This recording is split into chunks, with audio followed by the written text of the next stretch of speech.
Y'all's bags look nice.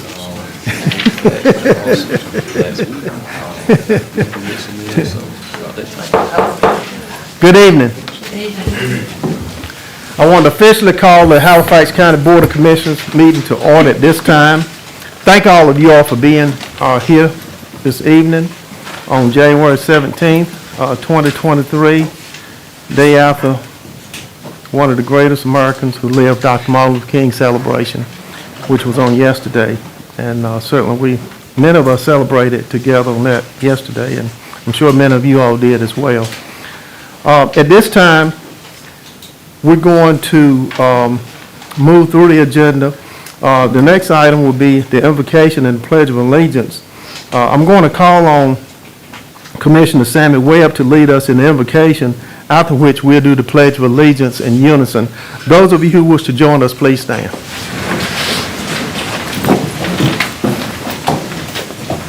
Gracious Father, thank you for allowing us to assemble this evening. Father, as we get into the business of the county, Father, we understand that we're here to make some very important decisions. Give us wisdom, knowledge, and understanding. Guide us, Father, through every decision we make this evening. And we do it for the benefit and the betterment of the citizens of Halifax County. In Jesus' name, I pray. Amen. Amen. I pledge allegiance to the flag of the United States of America and to the republic for which it stands, one nation, under God, indivisible, with liberty and justice for all.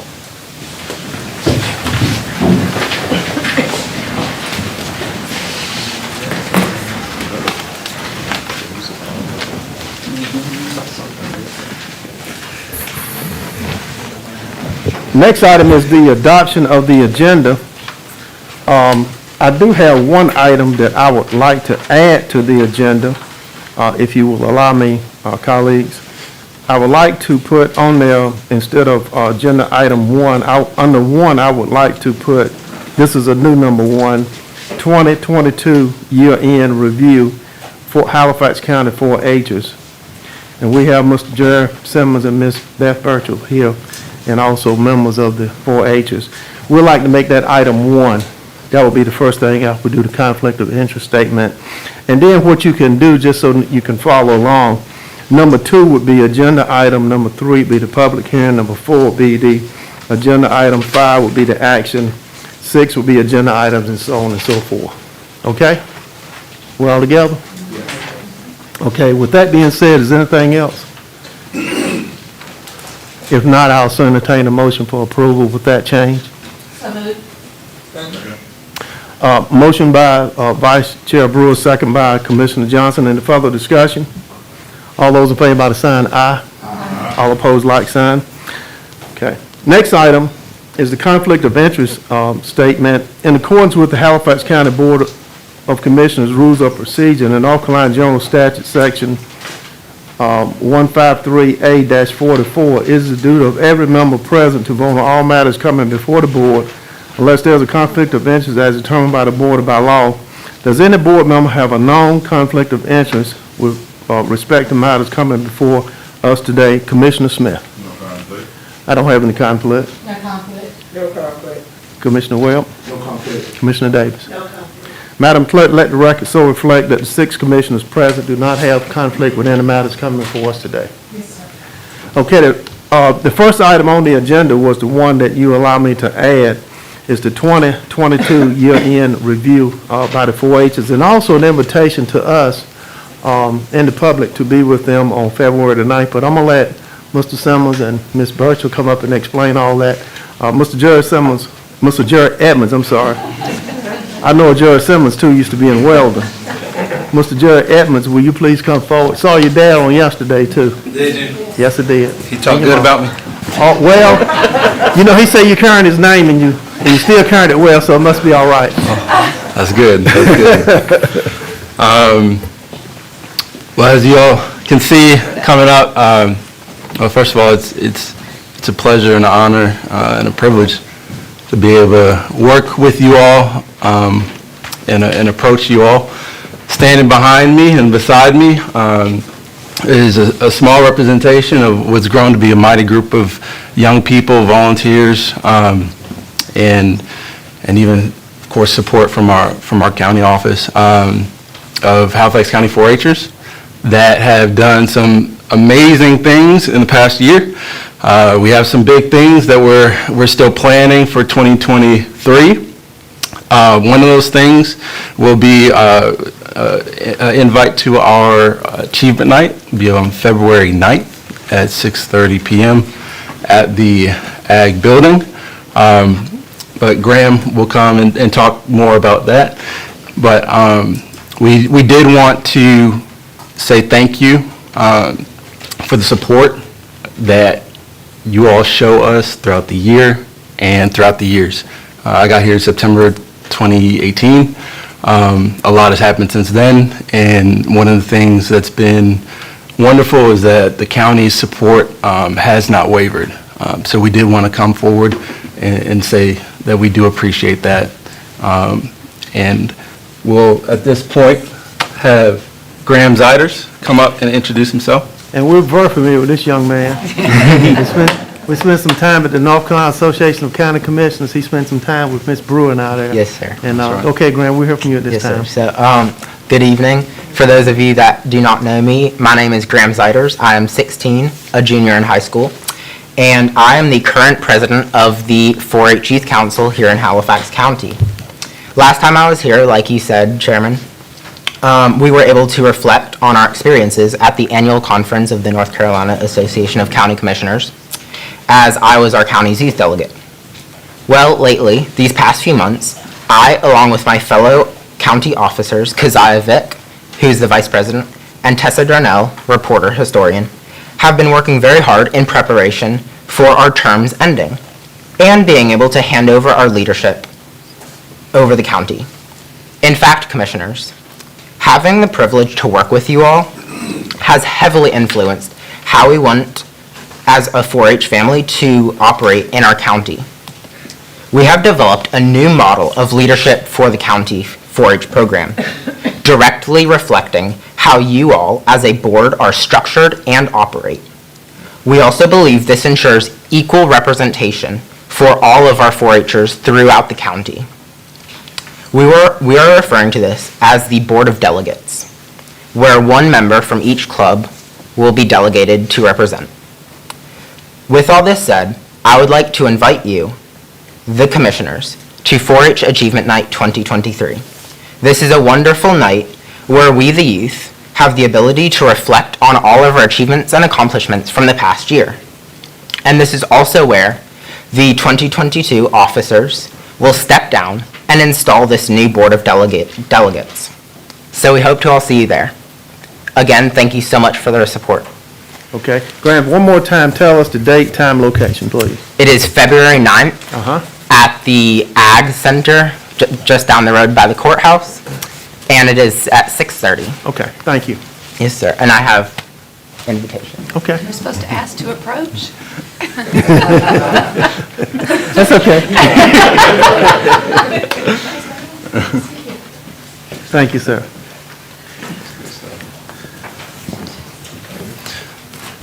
But as Graham said, what they came up with was really profound, and like you said, it was structured off of what they see in the county and how they see things running. So they did want to actually mirror it to the similar way that you all operate, and even down to having a chairman and vice chair.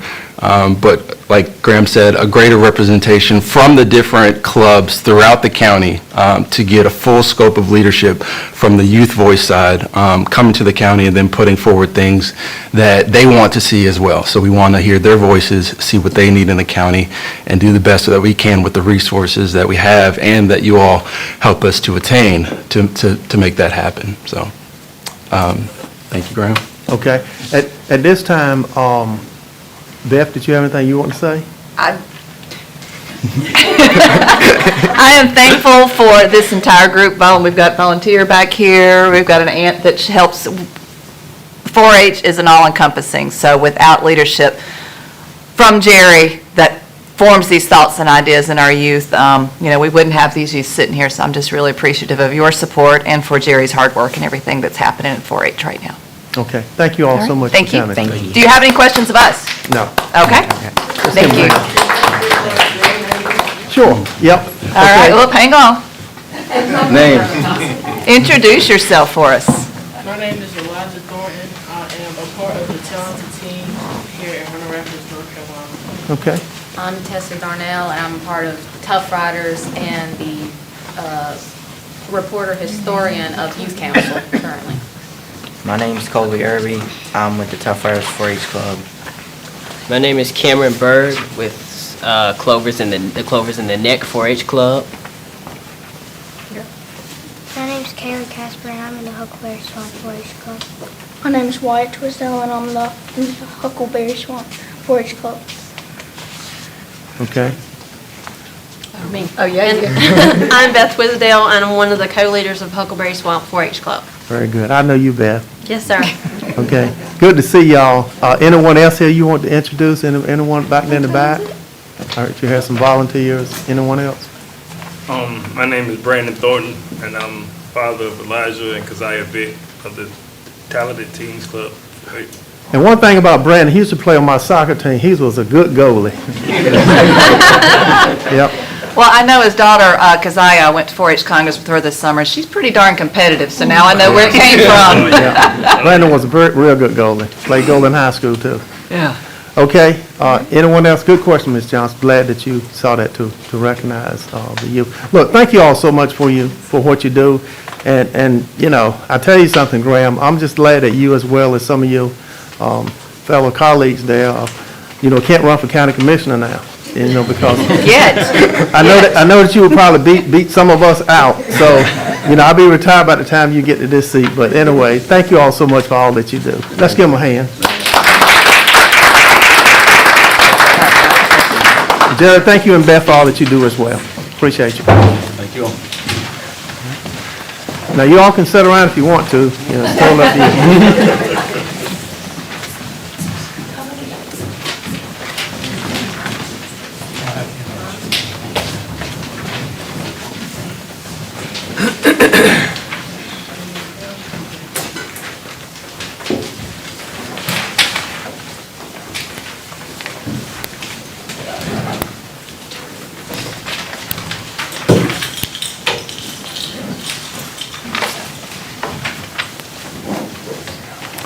Okay, next item on the agenda item A, resolution of North Carolina Industrial Development Fund utility account.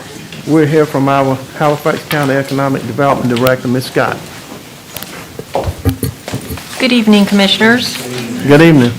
Tonight you have before you a request for approval of a resolution for the North Carolina Industrial Development Fund utility account grant on behalf of the Roseburg Sewer Line Relocation Project. Halifax County received an Industrial Development Fund utility account grant in the amount of $446,198 from the Department of Commerce last year, or actually in 2021, to finance the relocation of a sewer line that's owned by the sanitary district to accommodate Roseburg's manufacturing footprint. When bids were received and opened in November, the lowest bid would result in a funding shortfall of $154,648 to complete construction of the project. We made a request to the Department of Commerce for additional funds to complete the project, which was approved in December, and Commerce is requesting an updated resolution to reflect the current total grant award of $600,846, which is, that resolution is included in your package. Okay, any questions or comments from Ms. Scott? I have one, Ms. Scott. If you look at the resolution, it says that the grant is about, third paragraph from the bottom. It says that the grant will be monitored quarterly to assure compliance with the proposal for funding and Department of Commerce regulation. Exactly what does that mean? The grant requires monitoring of expenditures and project activities, which we do on a regular basis, and we're required to report to the Department of Commerce on our grant funds that we receive. So that's what that means. Okay, but doesn't necessarily mean come back before the Board of Commissioners. No, no, sir. No, it's internal staff level reporting. Right. Okay, Yes. that's what I thought. Yeah. Just want to make sure. Okay, any other questions or comments from the commissioners? If not, what is your pleasure? Mr. Chairman, I move that the resolution authorizing the additional appropriation and expenditure of grant funds for the relocation of sewer line to benefit Roseburg South Lumber LLC be approved. Okay, motion by Vice Chair Brewer, is there a second? Second by Commissioner Webb. Any further discussion? All those in favor by the sign aye. All opposed, like sign. Okay, Ms. Scott? Okay. All right, now we'll, let's see, we'll move to the next item. And Ms. Scott's she's gonna be there for a while tonight. Yes, sir. I'm going to stay right here, so you don't have to watch me get up and down. The next item is the public hearing on additional appropriations for Roseburg Sewer Line Relocation Project. We'll hear from Ms. Scott before I open the public hearing and all that and read the statement. Ms. Scott? Okay, thank you. As we discussed previously, the county received a grant in the amount of $446,198 from the Department of Commerce Industrial Development Fund for a sewer line relocation to support the manufacturing footprint of Roseburg Lumber, or Roseburg South Lumber Company, LLC. We received additional grant funds in the amount of $154,648 for the sewer line relocation project. We propose to appropriate and expend the additional funds of this project pursuant to GS 158 7.1A and B 7. And pursuant to General Statute 158.7.1C, the board is required to have a public hearing on the proposed additional expenditure. And you have a copy of the notice of the public hearing in your package, and it's a very straightforward project, and with an expenditure identified specifically for the Roseburg Sewer Line relocation project. Okay, any questions or comments from the commissioners? If not, we're gonna have to move to have a public hearing on a proposed additional appropriation expenditure as defined in the general statute. At this time, before I ask for a motion to open the public hearing, to hear from anyone who want to speak, I'm gonna read a statement. Have you finished, Ms. Scott? Yes. Okay. And the opening statement for the public hearing is, public hearings are held for the purpose of receiving comments from the public regarding a specific subject. Those persons desiring to speak will give their name, their physical address, their phone number, and the name of the organization that they are speaking for, if applicable. We request that each speaker limit their comments solely to the issue at hand and not direct comments towards specific individuals. In the interest of time, please do not repeat facts or issues covered by previous speakers. If you wish to comment, you should express your opinion on the subject matter and give the board an understanding of whether you favor or oppose the issue being discussed. The Halifax County Board of Commissioners values and appreciates the opportunity to listen to the citizens of Halifax County and respect and request that the above guidelines be followed. With that being said, Commissioners, I would so entertain a motion to open this public hearing regarding this matter.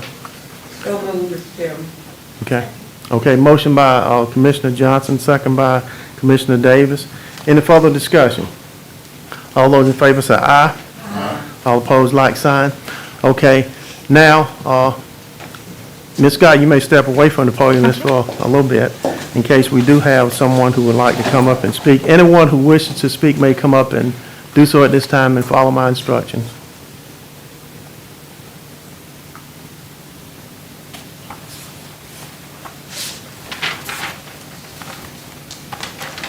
Mr. Chairman, seeing that no one appears to want to speak, I move that the public hearing for this particular item be closed. Second that. Okay, motion made by Vice Chair Brewer, second by Commissioner Johnson. Any further discussion? All those in favor by the sign aye. Aye. All opposed, like sign. Okay, Ms. Scott, hate to sit you down and get you right back up. No problem. Thank you for your cooperation with that. Item B, public hearing regarding the sale of economic development property to a company. Ms. Scott. Okay. We have a company that is existing in Halifax County that is considering a major expansion of its operations and would really like to remain in the county.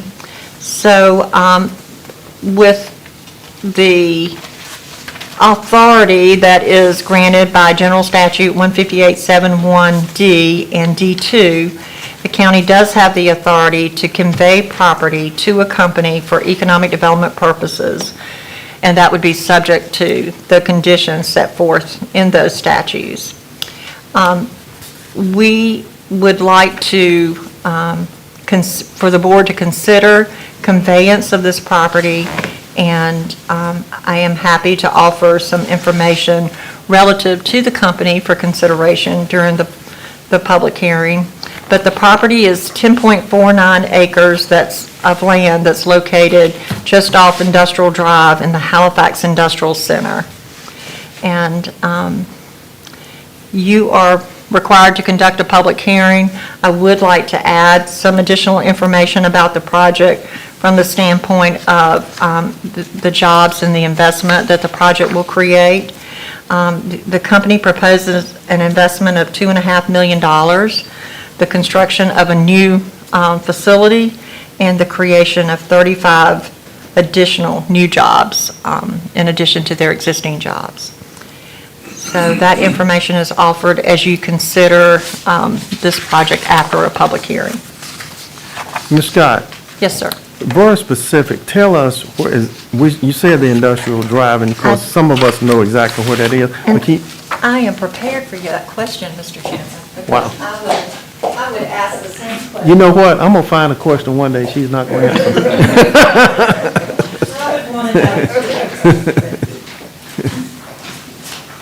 Thank you.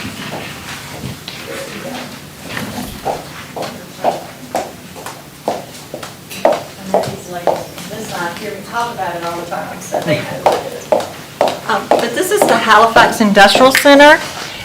It's located on Highway NC 903. You might be familiar with Reesers and PCB. They are located at the Halifax Industrial Center. The county purchased this land back in the early 90s, and I think it was like 125 total acres. There were some development constraints, as I recall, a lot of wetlands. So a lot of the property couldn't be used, but the property that could be developed was very, very popular and was purchased and used for manufacturers and related businesses in the industrial center. We've been able to carve out this is the absolute last developable piece of property in this acreage here at the Halifax Industrial Center, because this company identified that this would allow them to stay in Halifax County and be able to move to another side of the county that might be able to offer them more labor recruitment opportunities by being close to the interstate. So this is where the property is. Hopefully that helps you understand. Yes, ma'am. Thank you so much for that. Boy, you're so prepared, always. Okay, any questions or comments from anyone? If not, I'll have to read this statement and then open the public hearing. Just one comment. I know we discussed this property before. So was it Green that surveyed this property? They haven't actually surveyed it yet. They did look at it to determine what acreage would be available based on LiDAR, I believe, technology. Was that correct? Correct. And so an actual boundary survey has not been done yet. Okay. That answers you, Ms. Johnson? Yes. Okay. All right, with that being said, open the statement for a public hearing. Public hearings are held for the purpose of receiving comments from the public regarding a specific subject. Those persons desiring to speak will give their name, their physical address, their phone number, and the name of organization they're speaking for, if applicable. We request that each speaker limit their comments solely to the issue at hand and not direct comments towards specific individuals. In the interest of time, please do not repeat facts or issues covered by previous speakers. If you wish to comment, you should express your opinion on the subject matter and give the board an understanding of whether you favor or oppose the issue being discussed. Halifax County Board of Commissioners values and appreciates the opportunity to listen to the citizens of Halifax County and respectfully request that the above guidelines be followed. With that being said, Commissioners, can I get a motion to open this public hearing? Okay. Motion by Commissioner Davis, second by Commissioner Webb. Any further discussion? All those in favor by the sign aye. All opposed? Okay, the hearing is now open. Anyone who wishes to speak may come to the podium at this time and follow my instructions, please. Mr. Chair, seeing no one has the desire to speak. I motion that the public hearing is closed. Okay. Motion by Commissioner Johnson. Is there a second? I'll second it. Second by Commissioner Smith. Any further discussion? All those in favor by the sign aye. All opposed? Okay. All right. Thank you, Ms. Scott. Thank you. You'll be back up in a little while. We need to make way for somebody else here. Yes, ma'am. Thank you. Yes, sir. Go ahead. We'll take action on the public hearing later. On the, I think it's number, I got my numbers all mixed up, but I think it's number 5. Isn't it number 5? Right. Thank you, Madam Clerk. Number 5, we'll deal with take action, potential action on A and B. Okay, at this time, we go on to item 4, which is the agenda item, USA, the broadband, and we'll hear from Mr. Jeremy Taylor, Marketing Director, USA. Thank you for being here. Thank you to the commissioners for having us. As you mentioned, my name's Jeremy Taylor. I'm the Director of Sales here in Eastern North Carolina, and I've got a colleague with me, and Ronald Jackson. Ron is over our public sector and a resident of Halifax County. Give you a little background for me. I was sharing this with some when I came into the room. This is year 27 for me with U.S. Cellular. I'd love to say I was born here. I'm a little older than that. But all of that time has been here in Eastern North Carolina. So I'm a resident of Rocky Mount, and I served in Halifax in our Roanoke Rapids location for about 9 years. So very familiar with the territory, as well. Graduated from Chowan University in Murfreesboro. So what we're here to talk a little bit about today, and it's good to put faces from a screen in person, is broadband. Talk a little bit about broadband, and you should have a packet from us in front of you. I won't go page by page, but I will go backwards to go forwards for a minute. So right now, I think we're all aware broadband is in great need, especially in underserved or unserved rural areas, and Halifax fits that criteria. And thankfully, through ARPA funds and great grants, there's been some money awarded, Halifax being a part of that, to take advantage of those funds and provide some of these services to residents. I think when we look at that too, though, there's many people that were in a bid for that, went for that, and they can offer a wired solution. So what I want to share with you today is what U.S. Cellular can potentially do right now in the immediate that can provide service. So as we continue to review and analyze, we see roughly 3,900 residents in Halifax County fit that unserved number. And I'll share that here in a little bit on the screen. It's very busy, but about 3,900 fit that need. Right now, with our current cellular service, our layout of our cellular network, we can serve roughly 2,770 of that 3,900 customers. We can provide a solution to give them home internet in their home using the service that we have. Now, I'm going to try not to get too technical, but what we're defining as, through ARPA funds and grant, broadband minimum is defined as 25 megabits download speed and 3 megabits upload speed.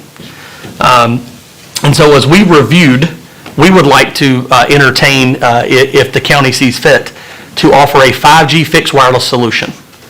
And what that solution does is it uses our current existing network, and there are areas we've identified in Halifax County, as I mentioned, that we can provide the minimum 25.3, and in many spots, 55. So 50 down, 5 up. We're currently doing this in Northampton County, and I'm sure there'll be some questions there of how that's proceeding, and I brought some data on that too. And this would really benefit the area. We see right now that 2770, a take rate of 20% would be very viable and help the residents and citizens in the area. Let me give you a little feedback of what this is, just so you're aware. Without getting too technical, a satellite dish on your home. So that's mounted to your home. It allows you to have cable TV inside. This is a device that we sell, we offer. It's not as big as a satellite dish. It's about the size of a shoebox. It would mount on your home, and it then connects wirelessly to our cellular network. And you'll have EROs, which are like a wireless modem in your home, and it pulls that service that we offer in the air in the moment into your home and provides the service. In Northampton County right now, we're doing that. We're seeing average download speeds of 62 megabits per second, and our average upload speeds are 27 megs. And if you're interested in that area, if you go to the Gaston Community Center, they are taking part. We've provided that solution to them. They're taking part in that, and you can trial it and use it and see how that works. This item is also professionally installed, so it's not Ron and Jeremy doesn't come to your home and install this. We have a company that would do that, and of course there's cost associated with that.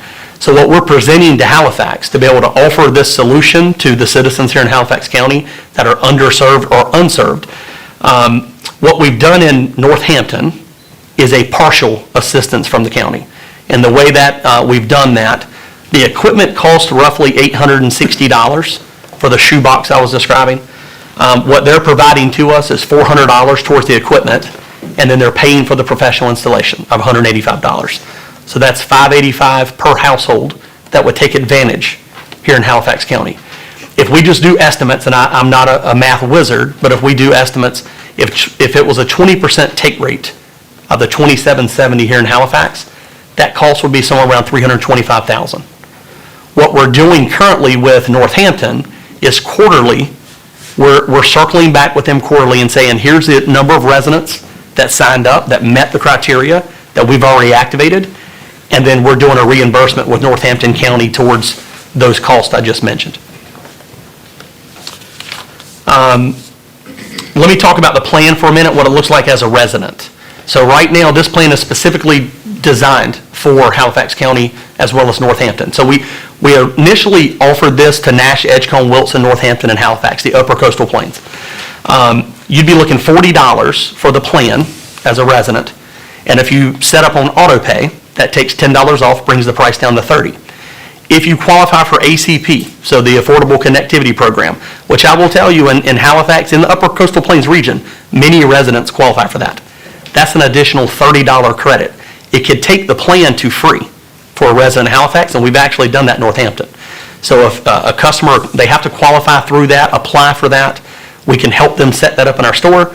They get a $30 credit, $10 auto pay credit, makes that offering free for them. And that's unlimited internet. The Affordable Connectivity Program, that's also in your packet in the appendix. So I've referenced that in one of the appendices in the back so you can read through that. But that gives a great opportunity for them to take advantage of this. And of course, you know the needs that broadband and high speed provide. Children for school, there's a lot of opportunities for the home to stay connected to resources. Right now in Northampton, so I'll give you a little bit of detail of where we're at in that process. We started this with Northampton in November, and it's been a soft launch. If you watch TV, you're not seeing this advertised on TV in the moment. It's not marketed heavily. We basically word of mouth through the county commissioners there, started collecting names of residents that would be interested in the service. Quickly, inside of a 30-day period, we have 53 residents that raised their hand and said we're interested. Of course, not all 53 were eligible, so we have an easy process. They go to our website, they type in their home address, and it will quickly tell them you're eligible. And if you're not, it doesn't just tell that resident, sorry, we can't do anything for you. We have other solutions we could provide them, but it would not be this solution. We still have home internet solutions they can take advantage of. 23 of those 53 did qualify. And so far of those 23, through this morning, 15 are active. 8 were not active, and the reason being, when we go out, we send a technician, and it has to meet the required minimum speeds that we guarantee to you. And if it doesn't, we stop the install, return the equipment at no cost, and then give them a solution in the store if they want to take advantage of that. We've seen some strong take rates. Some of the areas right now in Northampton, communities that are greatest served right now in this phase one, the soft launch, Conway, Jackson, and Rich Square have taken advantage fairly heavily. Our next phase in this process starts on the 1st of February. So we will now begin to market this opportunity. And this is where we really expect it to start to grow legs to the community. The Gaston Community Center, as I mentioned, we provided them one of these solutions. We're going to leverage on-site selling events there for the community to come and, one, experience it, and then two, if they're interested, sign up and just educate them on it. You'll see this in our social media, advertising, all of those things will really start to take off in February. To give you a little highlight of just the overall tech investment in the counties, so right now in North Carolina in the last year, U.S. Sailor's invested roughly $193 million in tower upgrades in North Carolina. And we still have work that we'll continue to do. And about $118 million in mid-band spectrum. And that's the next step in this process. Mid-band spectrum for us will begin to turn on at the end of '23, and that will only increase speeds. So the 25.3, 55 that I described now, you'll be looking 120. Those speeds will continue to increase. And then in Weldon, in particular here in Halifax County, our cell site in Weldon will be modernized the second half of this year. What that does, when I say modernization, it increases speeds for the residents to that. Myself and Ron had the privilege of testing this in infield back in June. And it was exactly what it looked like. We're not tech guys, we're in sales, but we hit the road, plugged things up, went out with our engineers, and we saw the speeds that we expected to see. What I will tell you, and I'll share here on a slide, because one of your questions probably will be some areas in particular. Busy map, if you can see that, you're better than me.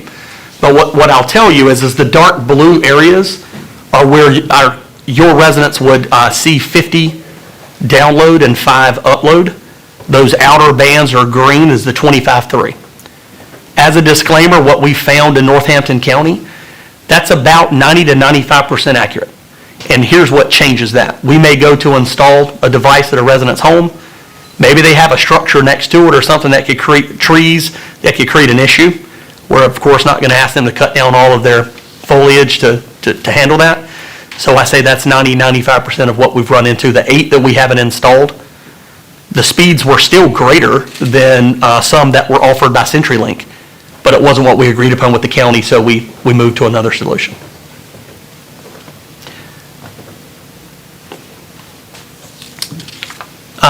We'll go, as I mentioned, we'll go full force in Northampton on the 1st.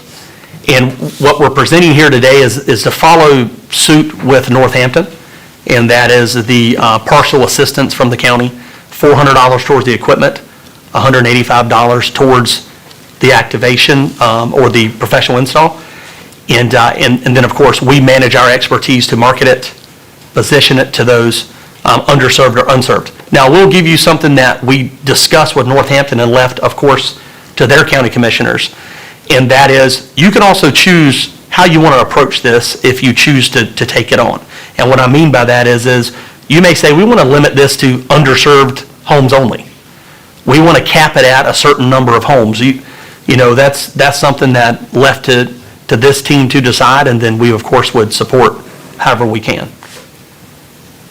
We've seen a real interest in Northampton to be able to provide the solution. But with that, Commissioners, that's all I have. If there's any questions I can answer, I'll be more than happy to. Okay. Thank you, Mr. Taylor. Any questions or comments from any of the commissioners? I do. Okay. I want you to do the math for me, please. Yes, ma'am. Sure. Somebody with a calculator. Okay. 2770, Yes, ma'am. and we, the county, are gonna contribute $585, Yes, ma'am. and that comes up to $335,000? No. So I'll lean on my math skills here from show on. So, all right. So 20%. What we expect is the take rate will be 20%, and here's why. There's credit applications, there's things that go into that. So if we assume a 20% take rate, that's where you get to the $325,000. Outside of that, without doing math in my head, it would be the 2770 times 585 if every resident that was available in these defined areas took it. The chances all 2770 taken are slim, And also, too, we may run into a 5 to 10% difference in the area they're in. Yes, ma'am. Good question. Okay, anyone else? I have a follow-up to her question. All right, As we look at the 2770, is that a bundle, or can that be a smaller number than 2770? Once a home, a family are not qualified for the services, is that determined prior to Prior to installation? the selection? Yeah, so here's exactly how that would happen. Of the 2770, they would come into the store, sit down with a rep. We'd go through all the normal qualifying steps. So we would run credit, we would make sure that their home is indeed in that area. And they could do that on their own too before they come into the store. They can, the residents in Northampton, just access ussailor.com/HSI. They type in their address and it'll tell them that you're eligible for this particular plan.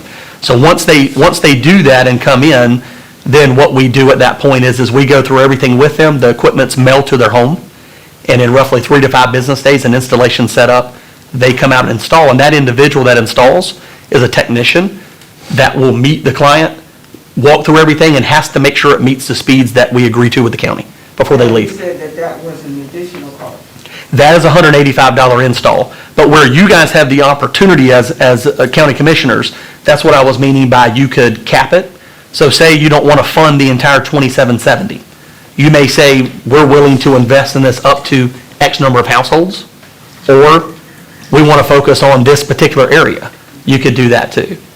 And we'd be able to support in any way there. Northampton County did? Northampton actually opened it up to all unserved right now. So, and what we've seen, of course, it's created a lot of buzz with residents coming in that are in those areas or aren't. But what I think has been a real positive in that, we've had conversations with them of solutions we can offer them in the moment that they didn't know existed already. And so if they didn't fit for this particular criteria, we were able to move them over to another solution. You have a chart that we had before us, and it's labeled 2.4.5, bringing it together. You have that before you? I do, give me 1 second here.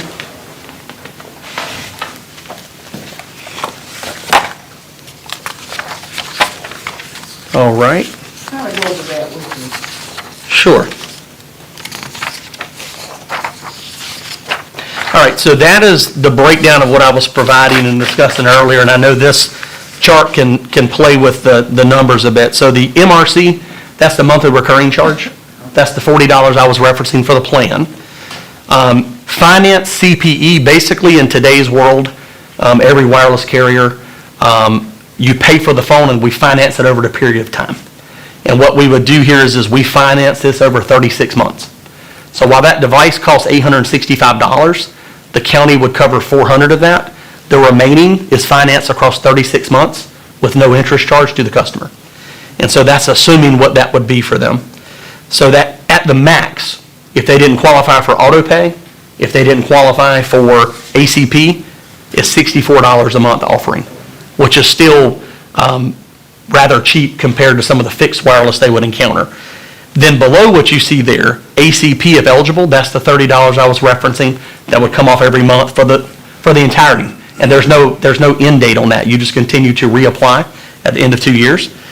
And then the county assistance is assuming breaking that down across 36 months, your investment, what it would be worth. And then the auto pay is $10. So what you're looking, there's a range at a minimum of $13 for a resident to a max of $64. Yes, ma'am. That explains that. okay. So I just want to get your numbers correct. So when we say 2770, that's actually 2,700. Yes, ma'am. Residents. Yes, ma'am. That may be eligible or will be offered. Yes, what we've seen, so the research we did, 3,889 in Halifax County are currently underserved or unserved. Of that, 2,770 are currently served by our wireless network. So we could take a decent chunk or portion of the unserved in the moment for Halifax County and look at this solution. And I'll tell you, this is not to replace wired or fiber internet. This is to complement it. So right now, I think there's grants out there for those organizations to provide long-term sustainability for the residents to have broadband. But what happens between now and that moment? And what we're saying is listen, we have a network with capacity availability now where we could provide them a solution and get them connected in the moment before any of those things happen. So. Well, I will say, I'm a resident of Hollister, and so if it wasn't for you, I would not have it through US Cellular. CenturyLink has run lines, but to hear the technicians say, explain it, they just won't turn it on. So Right, we yeah. can use it basically. So it's been a real challenge to get something that we can use. I mean, my children were in school, I'm a teacher, just to use it like we need to. So, again, I thank you for your. Yeah, and that's why we call it the last mile solution.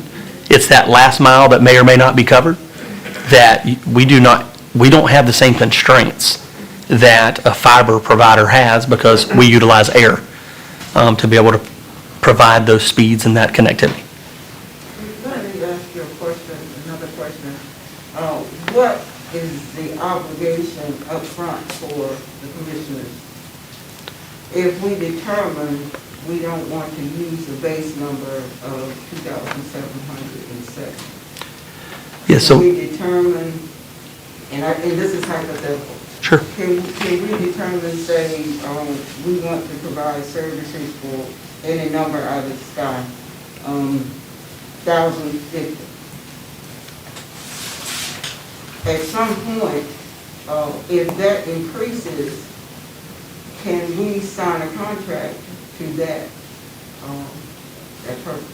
Yes, ma'am. So what we did with Northampton, we worked out those details, and if the commissioners say this is what we're comfortable with, Okay. so maybe not the full 2,770, we want to do 1,050 to your example, then we would write that into the contract, and the way that would work is first come, first serve. So those residents that go to sign up, once we hit the number you tell us is your number, we would at that point stop.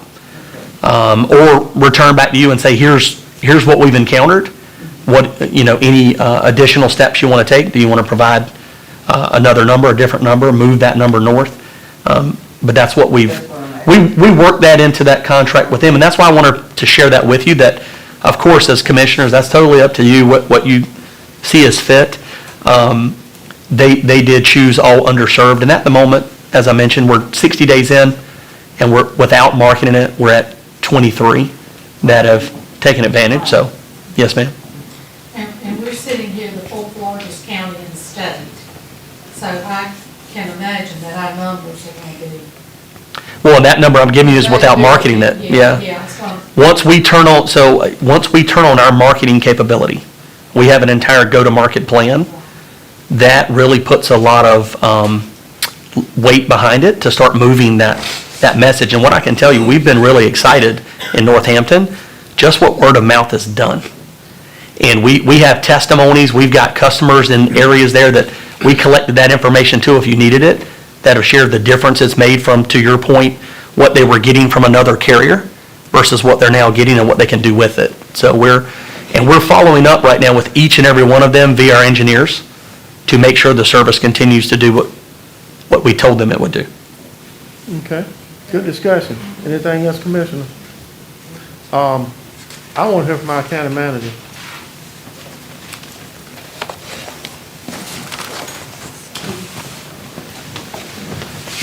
Yes, sir. In regards to this, what are your thoughts in regards to his presentation and a timetable and what have you? I think US Cellular is offering a very good, more short-term solution for internet service. The great grants and whatever we end up doing with CAB, et cetera, that's fiber in the ground, and that will take some time to build. And whether or not CenturyLink with its work, whether it wants to turn on, that's their choice. Right. I think, and not only is US Cellular doing this, I personally, through my cell service carrier, have home internet, and it's fantastic. I saw a commercial on TV this weekend for another cell service provider also doing it, and it's becoming the new theme because we know that Zytel, who got our great grant, Right. if they follow through, it's still going to be some time before they can get that fiber in the ground and turn it on. This is a good option for you to consider that can help your citizens quickly. I'm thinking by spring.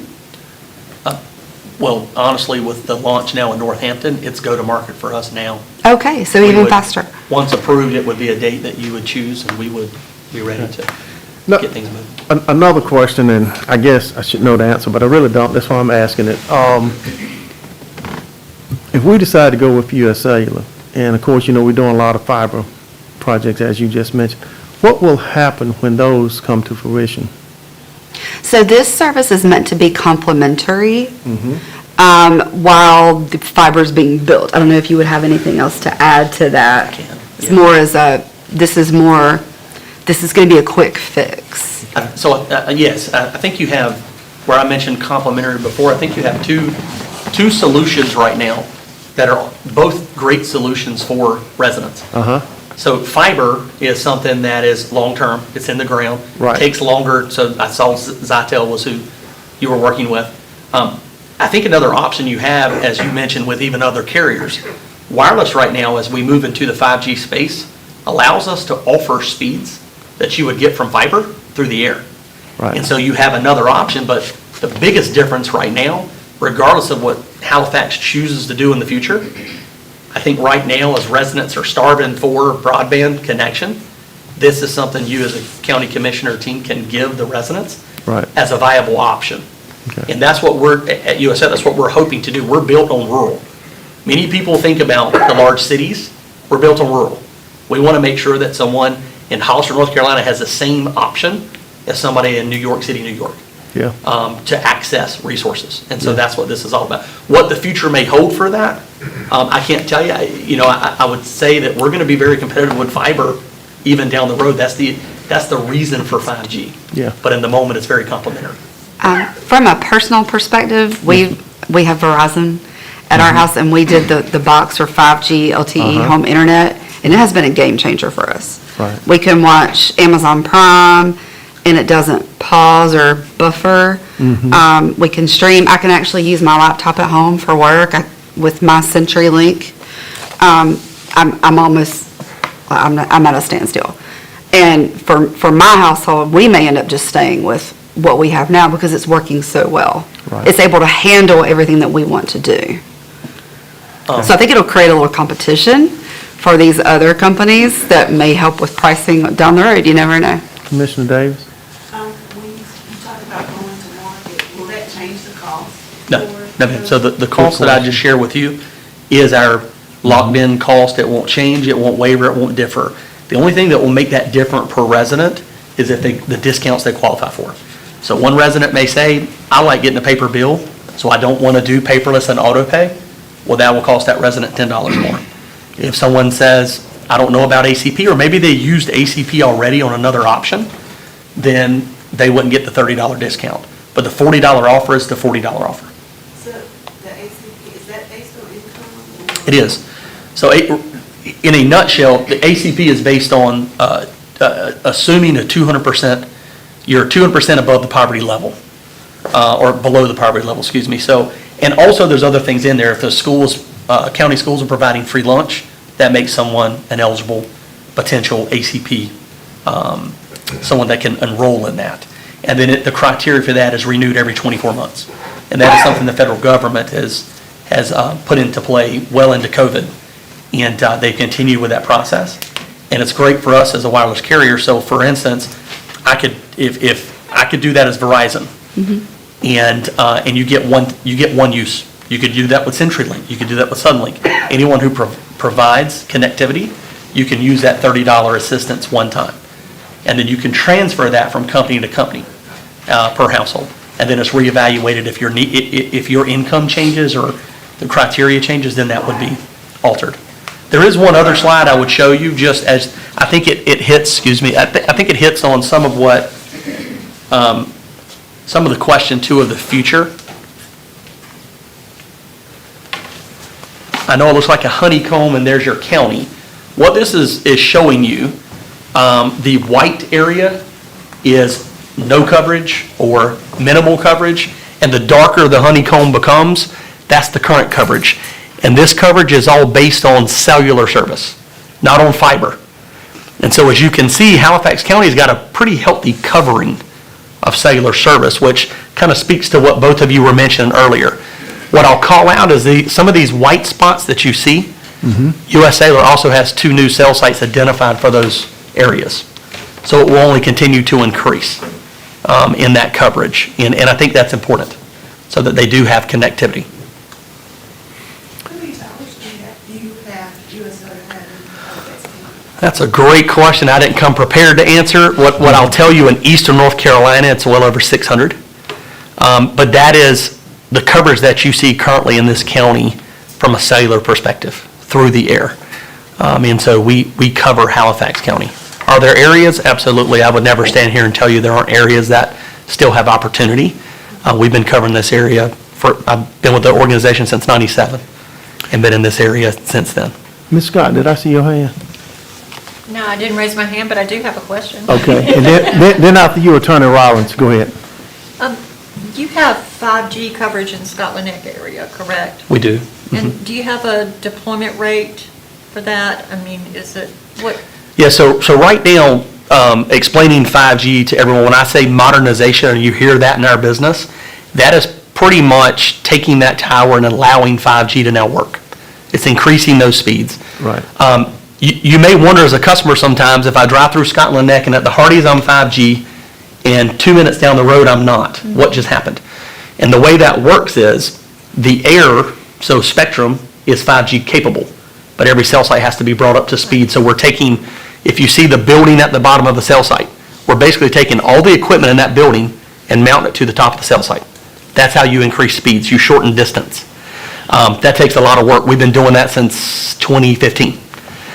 So right now, we're at a little over 60% of all of our cell sites in eastern North Carolina are 5G modernized. You'll see that continue through this year and next.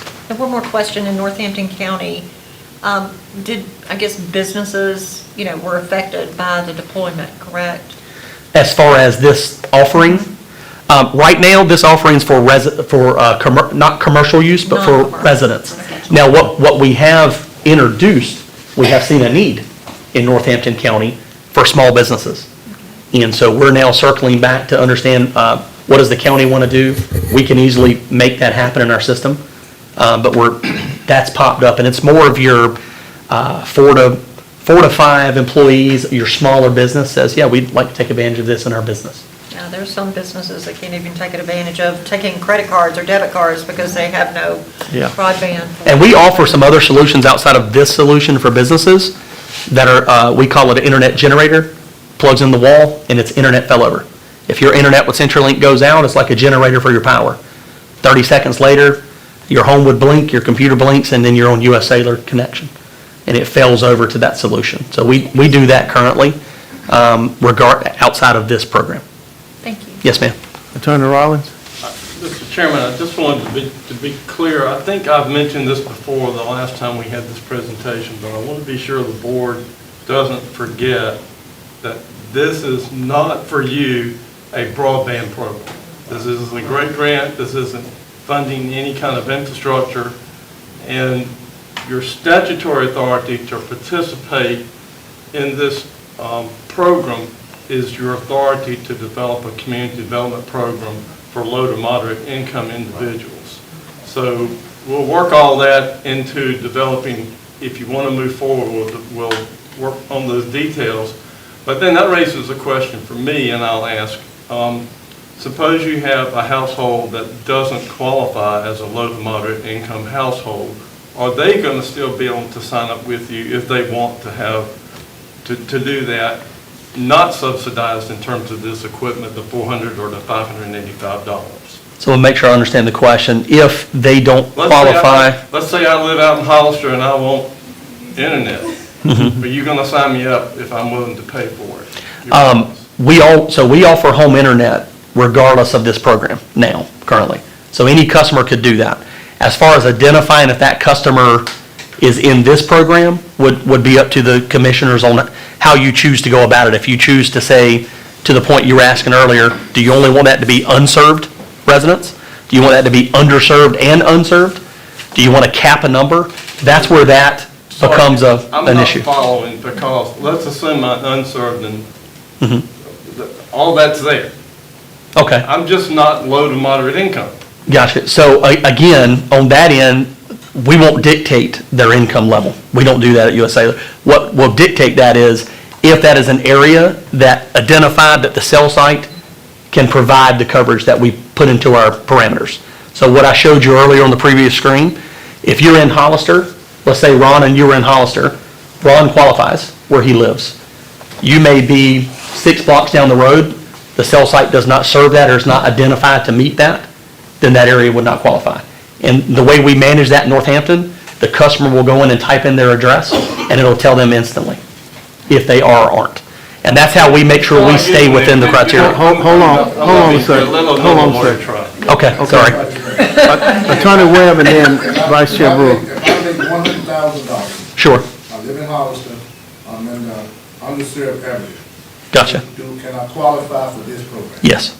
Yes. You may not for ACP, but yes. Sorry about that. Yeah, we just want to know. Yeah. You know. Yes, that is by geography, not, we won't go in any other stretch of income. That'll be geography because this is about providing connectivity to these areas. The county's function is to help low to moderate income folks get connectivity. That's our authority under this particular statute that's on your agenda. Yeah. But otherwise, there may be other folks around who, would not qualify for this subsidy. I'll call it a subsidy. I don't know what else to call it right now. We'll make up a name for it later. But otherwise, who might have another way to gain connectivity.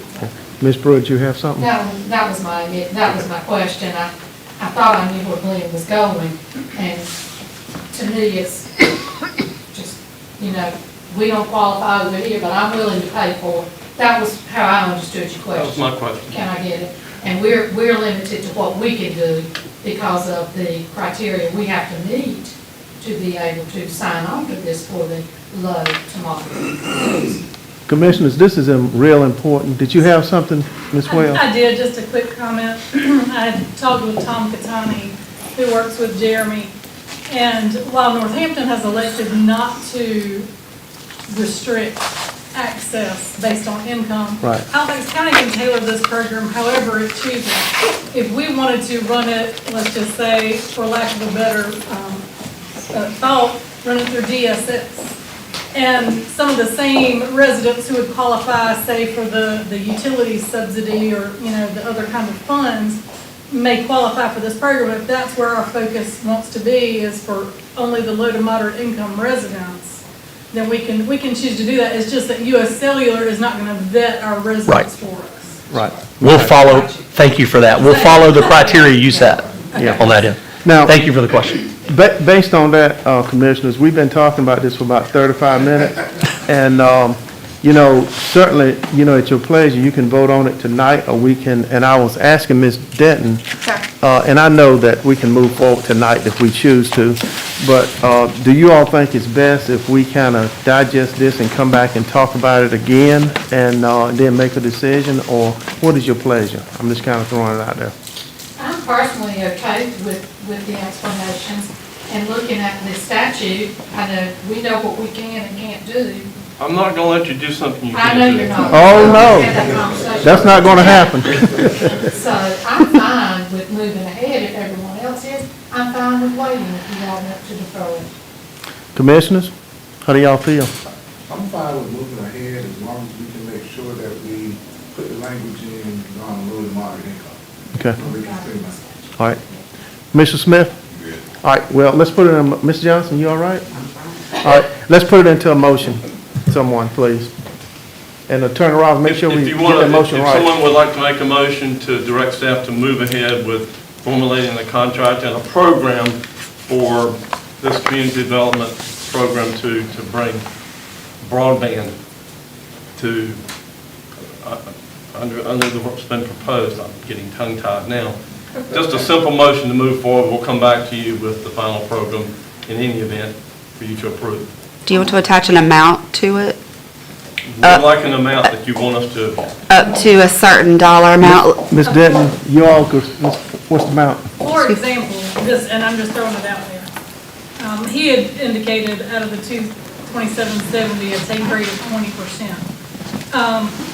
I was doing just quick math, and let's just say you guys wanted to cap it at no more than $500,000. I'm just throwing a number out there. So that would cover 850 residents. At the 585 would be a total of 497,250, just as an example. So that 850 is about a $500,000 mark. You could go down or up from there. Right. Just to give you some quick math. and to complicate it further.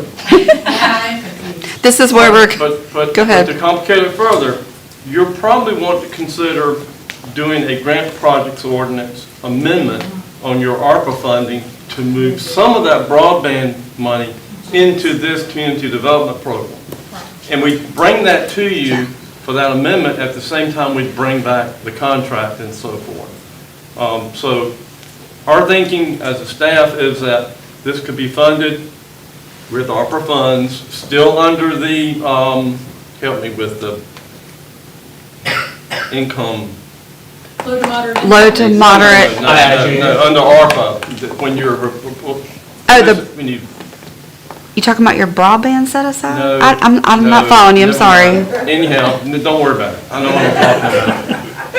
You're gonna be wanting to use ARPA money. We're gonna need to do a grant project ordinance when you do this in order to fund it. You're not gonna fund this out of general fund to begin with. Attorney Rollins, and Replacement ma'am, ARPA. you go ahead and say something. Okay. I was gonna say, do you think that it's really important that we get the terminology right, as far as that's concerned? Do you think we can put this out to our February meeting so we can get the terminology It's gonna correct be on your, this? it's gonna be your February meeting anyway. We just want to go ahead and do it. We just wanna need start putting this direction. together. Right, but we were gonna do a motion, which was gonna be real specific unless you all can take a consensus and move forward and do the motion back in February. That was just to formulate the contract, wasn't it, and allow them to move forward, which probably will come back to us Okay, at some point. all right. We'd like to know what amount of money you want to cap this at. So let me put this in very basic terms and make sure that I'm saying it correctly. So you set aside $2.5 million of your ARPA funds for broadband. Right. You can pull out let's say 500,000 of that $2.5 million for this project. Okay. The only other commitment you have is to Zytel and whatever it ends up being, but it won't be $2 million. Right. Okay, so you know you can pull, for example, 500 from that set aside of broadband money from ARPA Right. to go into this project. That's kind of what we're asking. We will have to amend the grant project ordinance for ARPA, and we're gonna have to do that anyway as we get our numbers for emergency paid sick leave settled down. We talked about this at the retreat, to nail down exact dollars for this 9.7 million. All right. So if you all can give us a ballpark figure to start with, we can do that and bring it back to you, hopefully February 6th. Okay. All right. Does that make sense? It The way- does. Okay. Okay. All right, based on that, commissioners, can I get a motion there? All right. May I ask one last question? Okay. I apologize in advance. Why are we looking at this approximately $325,000, and now we're talking about $500,000? Help me with this, Glenn. I know you're sick of me. Sorry, that's not a question I can It was the math that Christina had. I'm just. Yeah, I can help with that if you need it. That's all right. I was just operating with a round figure, thinking about the 2.5, but That's, 2,770 residents are eligible in their current service area. Correct. Correct. They were approximating a take rate, people who sign up, 20. of 20%. okay. That would be roughly 325,000. Okay, But thank just in case you want to try to serve more, just in Right. case more people than 20% I get it. sign up, you could say it's a not to exceed $500,000. Okay, based on that, can we get a motion now? Okay, Ms. Johnson. just a motion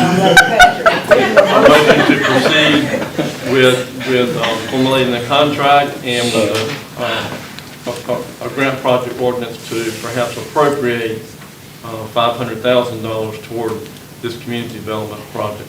Yeah. That's enough.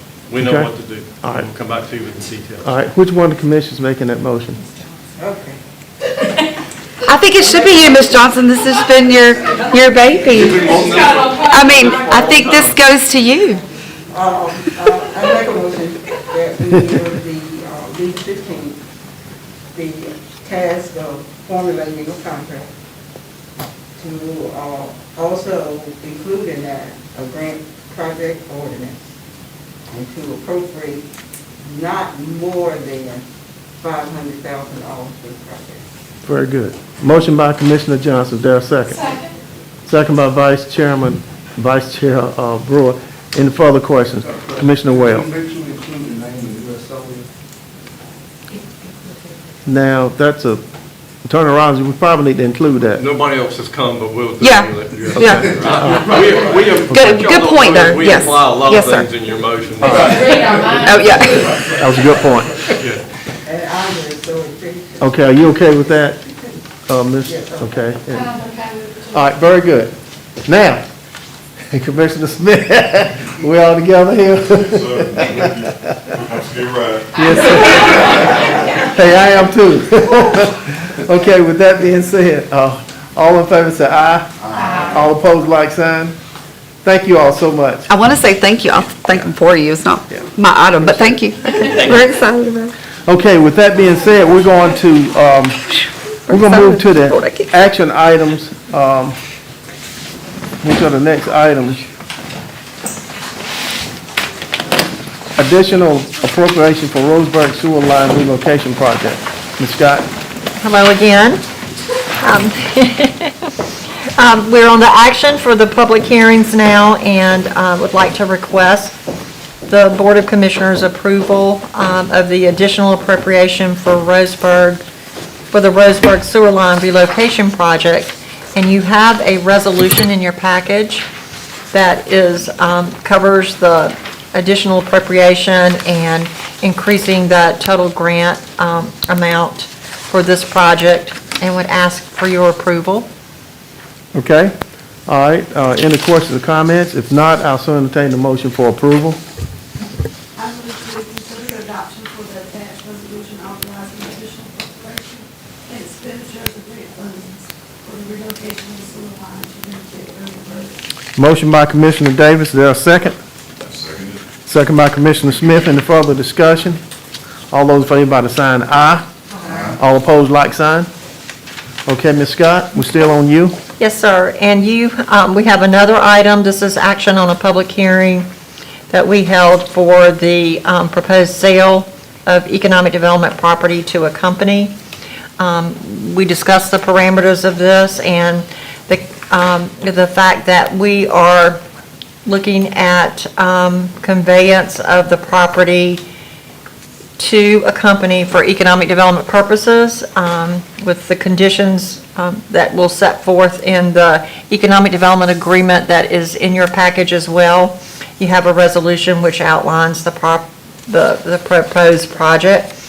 The property is 10.49 acres, and just to be sure and clarify that we are proposing this conveyance of this property not for money to be paid up front, but for consideration of the taxes that the company will pay over a 10-year period. If there's any questions, I'll be glad to answer. Okay, heard information coming from our Economic Development Director. Any questions or comments?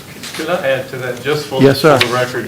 In the resolution, there's a finding by you that the fair market value of the property was $104,900. There's also in the resolution a finding that the anticipated project will create a substantial number of jobs in the county. But beyond, those are two things you need to particularly know that you're setting as parameters. The other details are in the draft of the economic development agreement, and you all are very familiar with how that works with conveying property to a company. Okay. And just a reminder that it's 35 new permanent jobs that the company would commit to. Right.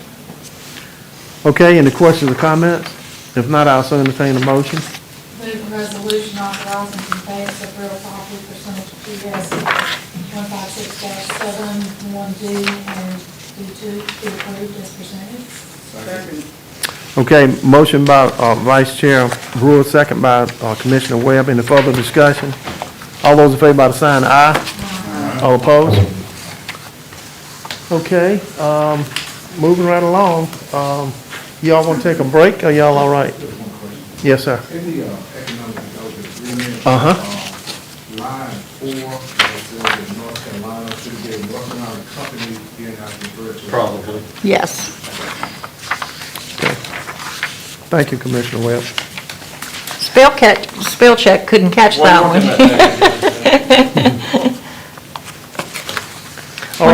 One of these days, we'll have a conversation about artificial intelligence too, Okay. and in writing. What we do, Commissioner, Webb, that normally is a blank because I never know if they're going to be a company, an LLC, or what. Right. So I just didn't put the blank on everything. we'll go ahead and proceed, and then when we finish item C, we'll take a few short break. Item A, Ms. Scott, we'll hear from you about the Okay. award of contract sanitary relocation on behalf of Roseburg. And before I go into that, I would like to introduce Leo Green III. Okay. Leo Green, his firm, Green Engineering, has done a lot of work with Halifax County in the past and was the engineer to work with us in the estimating of the project for the sewer line relocation for Roseburg, and also in the design and construction administration and observation for the project once it starts constructing, which is hopefully soon. And I have to give a lot of credit to Leo because the Roseburg project, as you know, was a very competitive project. Oh, yeah. We were competing with Greensville County, Virginia, and we had two sites that we were proposing, trying to double up and make sure we had the right property. And the work that Green Engineering and Leo did to help us in making sure we were prepared for any questions that the company had was invaluable to our process. We did pay him, just so you know, or Halifax Horizons paid him, but he did help us, of course. Yeah. Very good service to have to fall back on when we Mr. need Green it. been around a long time and has performed well for us. Yeah. Yep. Anyway, back to the matter at hand. This is the award of the contract for the sanitary sewer relocation on behalf of Roseburg. Again, we opened bids in November for the sanitary sewer relocation project. You have a copy of the certified bid tabulation in your package for reference. With the additional Industrial Development Fund utility account funding we have now that's been provided by the Department of Commerce, and upon recommendation and review by our project engineer, Leo Green, we are recommending award of the construction contract to Owens Construction Company in the total amount of $496,136. And you have in your package a copy of the notice of award. And 100% of this project will be paid for with the Industrial Development Fund utility account grant funds. So I ask for your consideration of award of this project to Owens Construction. We had two bids. Yes, and Owens was the lowest, most responsible bidder. All right. Any other questions or comments? If not, I'll so entertain a motion if that's your pleasure. Okay, motion made by Commissioner Johnson. Is there a second? Second by Vice Chair Brewer. Any further discussion? All those in favor by the sign aye. All opposed? Okay. Ms. Scott, you stay right there. And the last item is in relation to the sewer line relocation project is an amendment. This is amendment number 3 to the grant project ordinance for Project Big Rock, which is Roseburg Forest Products. And as you can see by the grant project ordinance, we have increased the total North Carolina Department of Commerce utility account fund grant to $600,846 and increased the total sewer line relocation expenditures to $600,846, which did increase the total of the projects that were identified in this grant project ordinance to $1,108,346. Yeah. And also, too, you all probably don't know this, but I know it. She has worked hard on these, item A and item B. I'm telling you all, it's Commissioner. Lot of headaches. Trust me on that one. Just take my word for it. Anyway. It's been a very positive project, so Yeah, we'll it's keep been it very moving. positive, but you worked hard on it. Thank you. All right, anything else in regards to item B? Okay, if not, I'll also entertain a motion. Is that your pleasure? I move that the grant project ordinance third amendment be approved as presented in our packet today, which is dealing with the demolition and sewer line relocation projects for Big Rock. Okay, motion made by Vice Chair Brewer. Can I get a second? Second by Commissioner Webb. Any further discussion? All those in favor by the sign aye. All opposed, like sign. Okay. All right, we're gonna do item C. And then after item C, we're gonna take about a 5 or 10-minute break or so. Ms. Scott? Okay, you have before you a resolution requesting that the North Carolina Department of Transportation dedicate a section of West 2nd Street and US Highway 158 in the town of Weldon as the Bishop William H. Cheeks Senior Highway. You are familiar with the road renaming and honorary designations for roads, and I was asked to assist with the process to rename this road, or this part of West 2nd Street and Highway 158 on behalf of this lovely family of Bishop Cheek. They're here. They're really the stars of this show. We They worked are. together to put together a package for NCDOT with a goal to submit in March. So the town of Weldon was presented a similar resolution at their last town board meeting that they approved, and asked for your consideration of this resolution to support the road naming project, the dedication of this section of West 2nd Street and US Highway 158 as the Bishop William H. Cheeks Senior Highway. Apologize for that. And of course, as Ms. Scott said, you do have his family here. Deacon Tony Cheek and family is here from the church. And, you know, Y'all want to say something? you want Just want to to say? say good evening. Thank you for putting it on the Okay. agenda to be approved. Okay. And I appreciate your support. And they've been great people to work with. Yeah. That's the key word, Deacon Cheek, approved. Okay, but his dad was, and their mom too, was outstanding folks in the community. I think all the commissioners probably sitting on this board is familiar with the family, and, you know, I've been to church a million times, and his dad and mom just tremendous people in the community. His dad represented people here at the courthouse as a pastor, and anyway, I can just go on and on and on. Deacon Cheek was an icon in Welland, Halifax County. Yes. His dad was, and of course he is too, but his dad Yeah. was tremendous, and his mom. Okay, with that being said, Commissioner Davis. Well, this is my first time doing renaming my highway, so would this be a motion in support of the resolution? Yes, and for clarification, because I get asked this question a lot, it's not, you don't actually rename the road.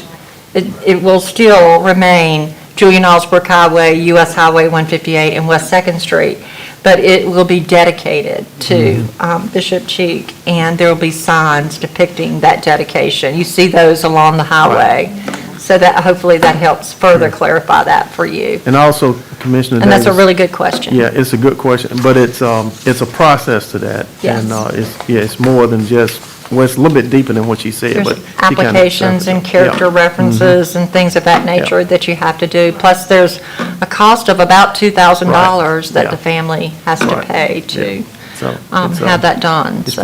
It's pretty significant. Yeah. But also too, it's a man that's very worthy of it. Yeah. Okay, with that being said, can I get a motion? I move that we adopt a resolution requesting that a section of West 2nd Street and US Highway 158 is welded as the Bishop William H. Cheeks Senior Highway. Okay. Motion made by Commissioner Webb. Is there a second? Second. All right, second by Commissioner Davis, and Commissioner Smith did about the same time. But we'll give Commissioner Davis credit, because I think she beat him to the punch a little bit.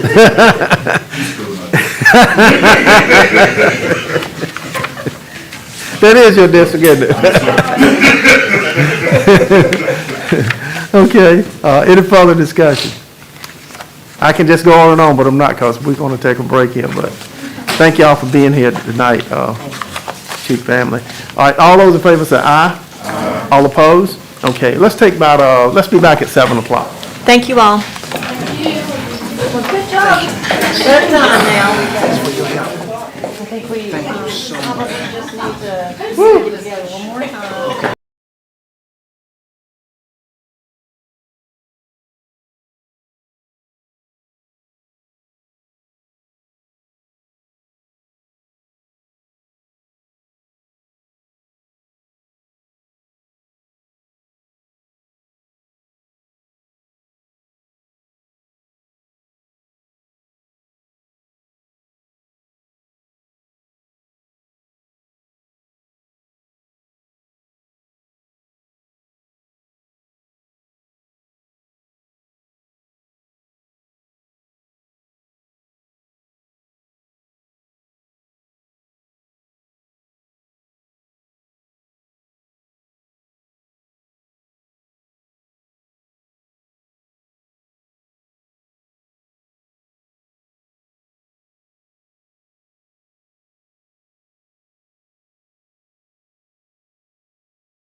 Item D, first Tyrone work order for banking service. Oh boy, don't want to do this one, but anyway.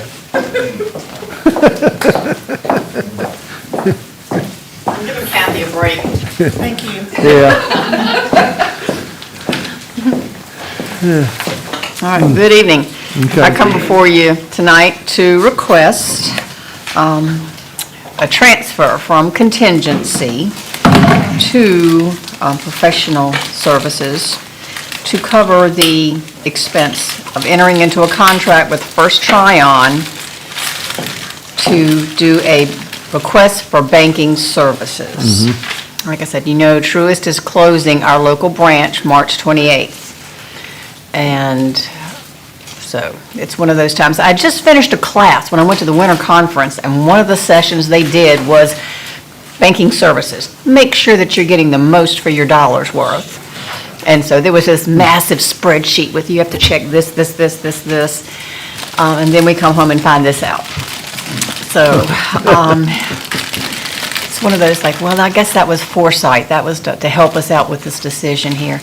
But First Tryon has an individual that, this is her forte. This is what she does. She goes around and helps agencies conduct services to do their banking proposals, to make sure that you're getting the best qualities of this.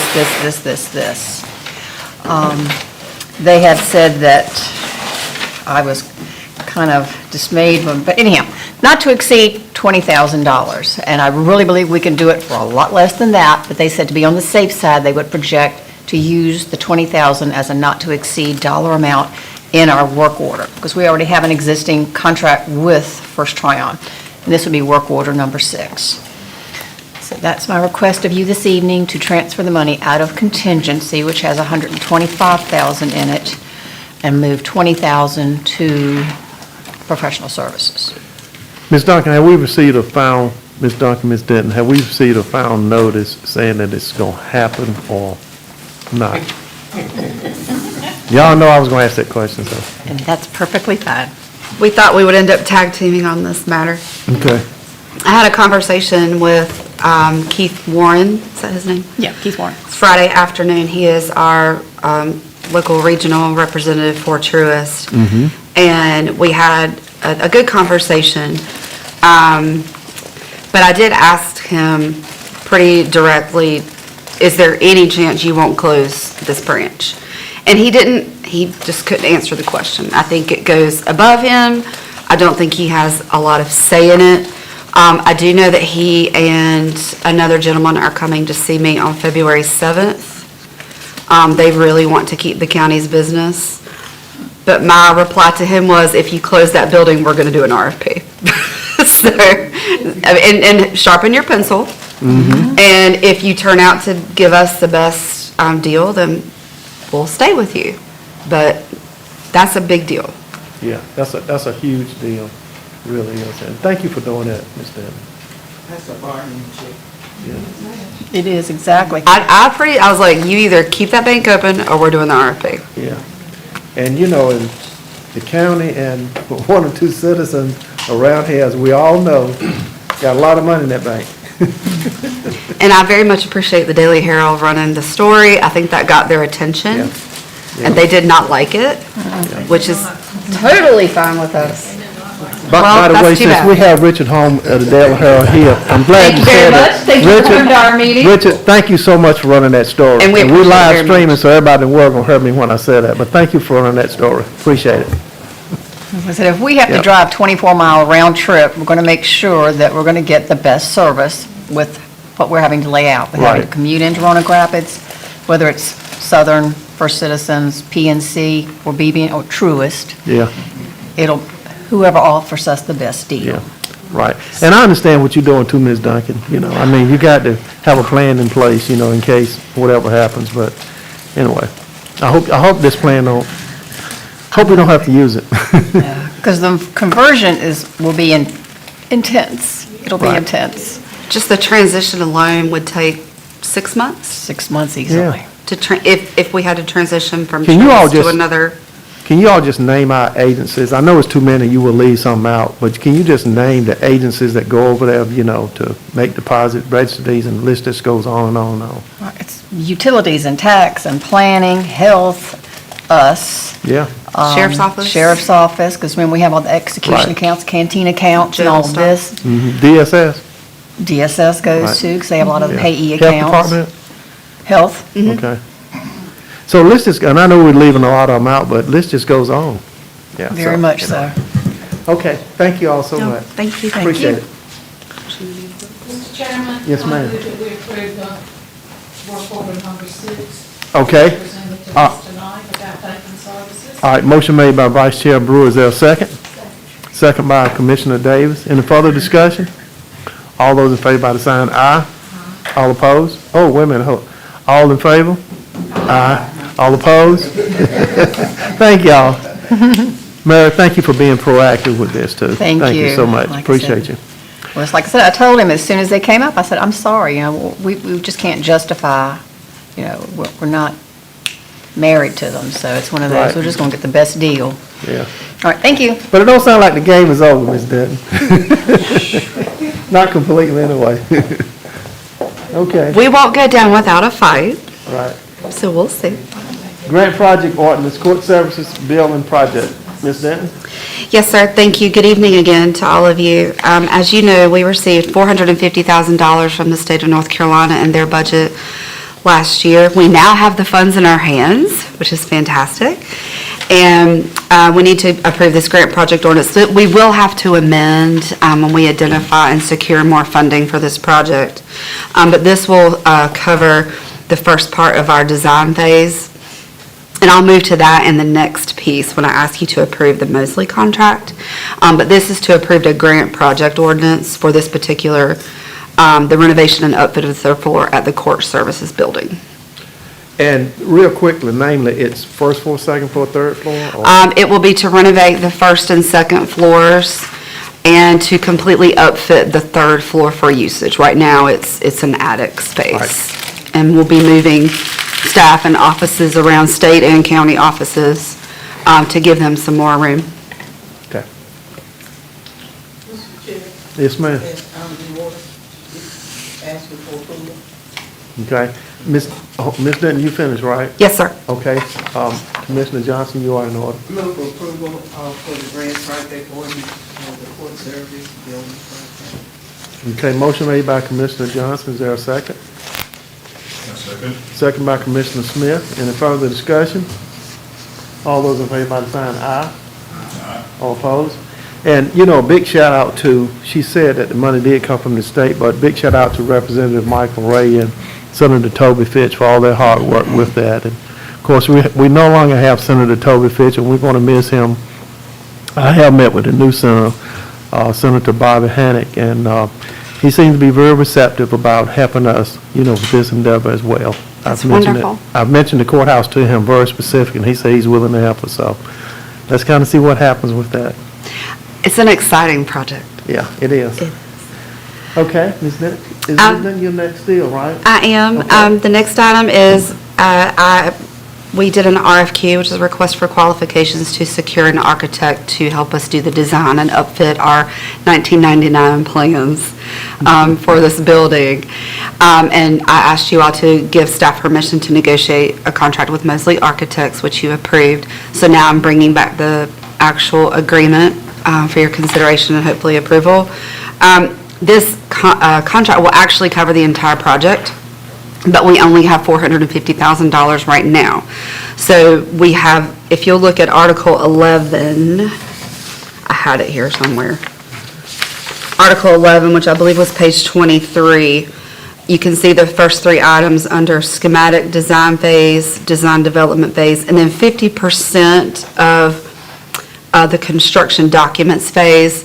That comes to $433,125. So that's what we expect to Right. spend right now while we have this funding in place, that we can go ahead and pre-audit and sign on with Mosley upon your approval. Okay. Any questions or comments? Ms. Denton, if not, I'll entertain a motion, if that's your pleasure. Move for approval. Motion by Ms. Johnson, is there a second? Second by Vice Chair Brewer. Any further discussion? All those in favor say aye. All opposed? Okay. All right, I think you're done. Yes, sir, Madam thank County you. Manager. This is an exciting project. Yes, ma'am. The judges moving up on one of those floors. Yes, ma'am. We are planning to move them to the third floor, and that will give them some more security away from the public. And then we'll likely move the DA's office also and separate the two sides of that floor, likely with a courtroom, and then some other meeting space for attorneys, that kind of thing. And then downstairs where they are now, they call it the judge's hallway. The tax department is projected to move. We've kind of reconfigured everyone to give them all more space. We're going to make Commissioner Attorney Samuel Webb happy.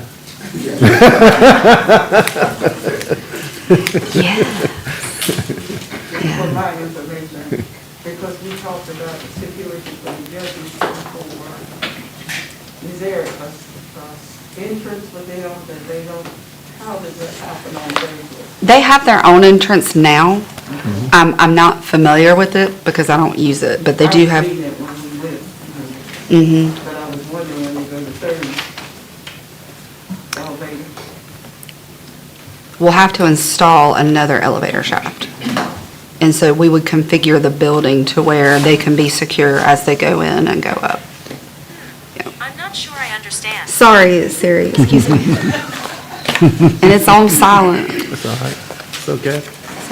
All right. Ms. Johnson, did she answer you? Just one. Okay, all right, thank you. And you know, that third floor has been there a long time, and we still call it, We still call it the new courthouse. long time. Yeah. And she's right, we still call it the new courthouse. It was fine the day it opened, Yeah, a yeah. few days ago. I think it opened in 1986. And see, I started work in 1980. I had been working 6 years when it opened. Y'all looking at me like I'm old. Come on now.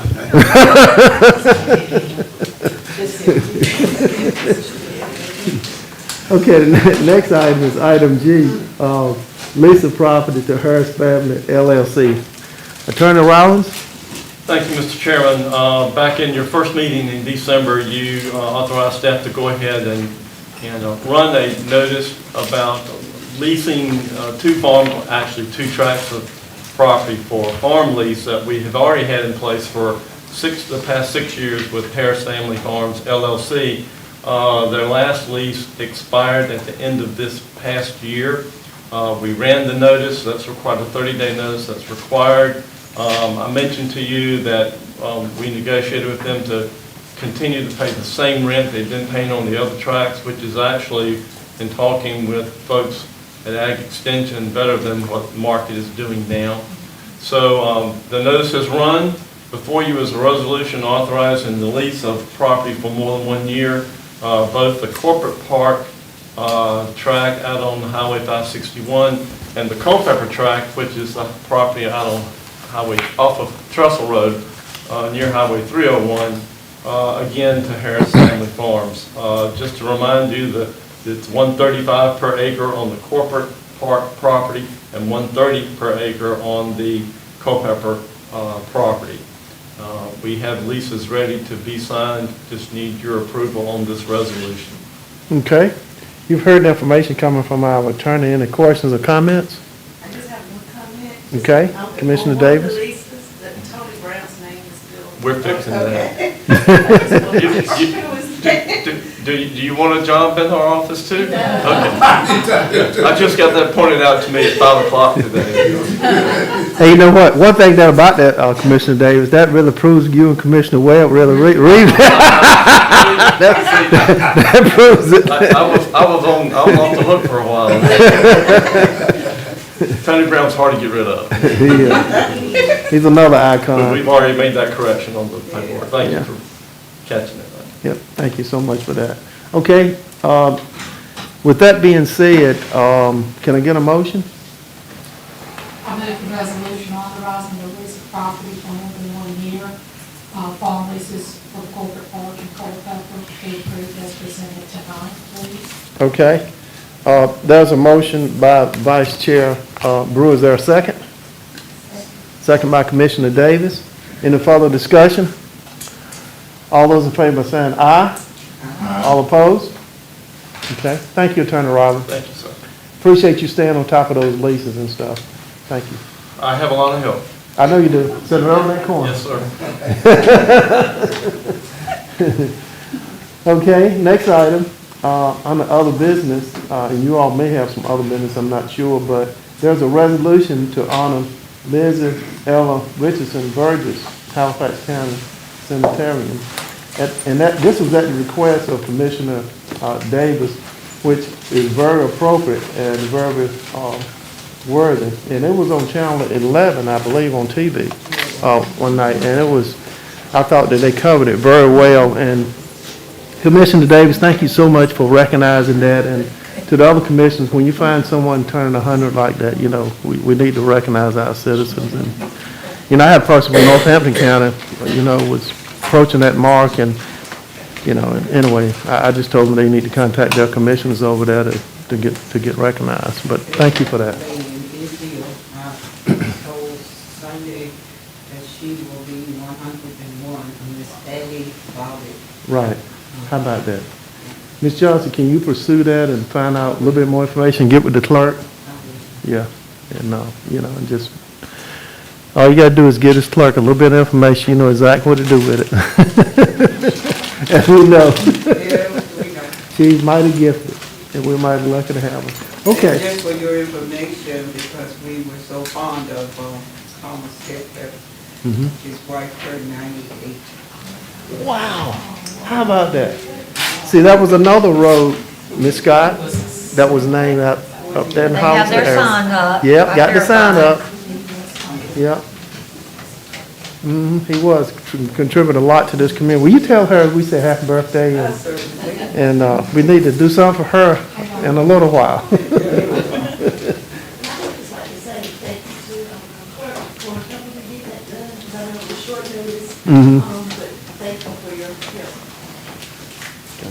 Very good.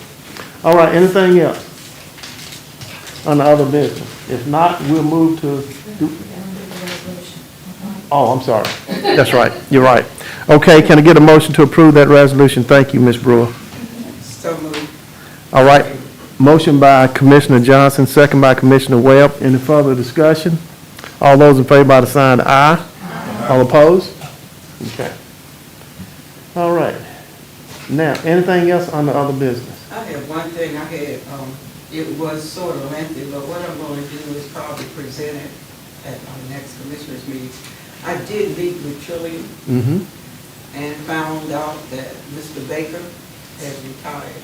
Oh. And they have someone else already hired in his place. They talked about the opioid money and what they could tap into in counties. And so I kind of let them know that they couldn't tap. They could come in this. They could ask whatever they want to, but they couldn't tap. So I have that all written out, and I'll get that to you. Okay. Marcel always gave us a report when he came back from his meeting, so Right. I want to continue in that vein. Yeah. I tell you, you know, that guy, he still missed a lot. His dad is doing a great job, but he still missed. Yep. Very good, Ms. Johnson. Thank you so much for that.